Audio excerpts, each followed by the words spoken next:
வணக்க மக்களே, சற்றுமுன் வெளியான செய்தி ஒன்று வெளியாகியுள்ளது. தம்பி விஜய் அவர்கள் வாயை திறந்து விட்டாரா? ராகுலுக்கு சப்போர்ட், கிண்டல் அடித்த தமிழிசை.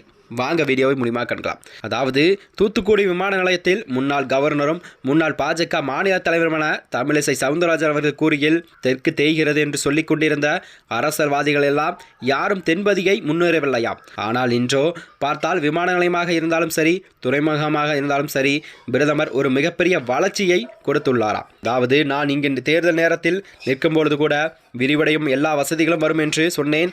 ஆனால் எல்லோரும் கிண்டல் செய்தார். ஆனால் இன்று அதே வளர்ச்சி வளர்ந்து கொண்டிருக்கிறது. இது பிரதமரின் முழுமையான முயற்சி என்று தொலைநோக்கு பார்வையாகவும் பார்க்கப்படுகிறதாம். இது யாரும் எங்களால் தான் கொண்டு வந்தோம் என்று சொல்ல முடியாது. ஒரு கார் கம்பெனியை தூத்துக்குடியில் திறந்துள்ளார். ஆனால் எந்த ஒரு அந்நிய முதலீடு என்றாலும் மத்திய அரசின் துணை தேவை. இவை அனைத்திற்குமே மத்திய அரசு தான் காரணம். அதை நான் கண்டிப்பாக ஒப்புக்கொள்ள வேண்டும் என்று தமிழிசை சவுந்தரராஜன் அவர்கள் தெரிவித்திருந்தார். அது மட்டுமன்றி ராகுல் காந்தி கைதாம்.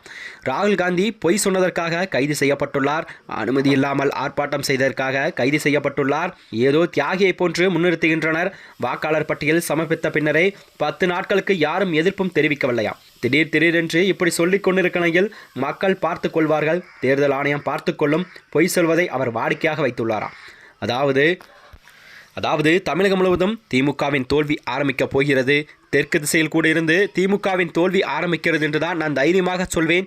எல்லா திசைகளிலும் தோல்வி ஏற்படும். முதல்வர் ஸ்டாலின் அவர்கள் தன்னை பிரதமரோடு ஒப்பிடுகிறாராம். அதாவது கிட்னி திருட்டு நடைபெறுகிறது, இதை திருட்டு என்று சொல்லக்கூடாதாம், முறைகேடு என்று சொல்லலாமா? அதுபோலதான் ஆளும் கட்சி தேர்ந்த சட்டமன்ற உறுப்பினர்கள்லாம் அவரது மருத்துவமனையில் அதில் ஈடுபட்டுள்ளது. இதை அனைத்துமே தீர விசாரிக்கப்பட வேண்டும். வெறும் உரிமை மட்டுமே ரத்து செய்தால் போதாது. இதற்கு முதல்வர் கண்டிப்பாக விளக்கம் சொல்ல வேண்டும். கழிவறை உள்ளிட்ட எல்லாவற்றிலும் ஊழல் மக்கள் பாதிக்கப்பட்டுள்ளார்கள்.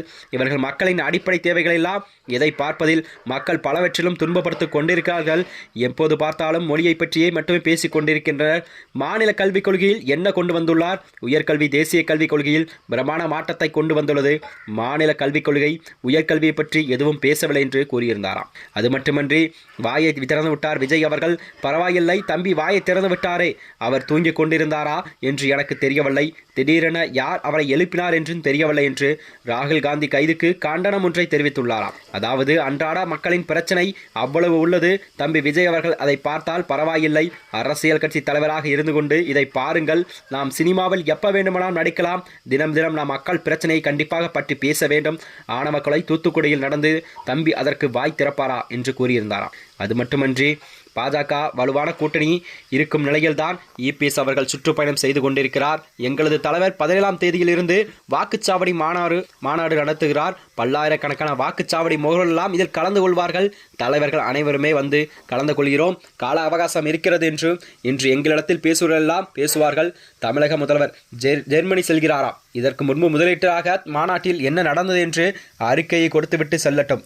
முதலீடு ஒன்றும் வராது. இதற்கு முன்பு போன வெளிநாடுகளெல்லாம் எத்தனை முதலீடுகள் வந்தது என்று கணக்கும் அது மட்டுமின்றி வருகின்ற 2026 சட்டமன்ற தேர்தலில் அதிமுக பாஜக கூட்டணி பெரும்பான்மையுடன் ஆட்சி அமைக்கும் என்றும் தமிழிசை சவுந்தரராஜன் தெரிவித்திருந்தாராம்.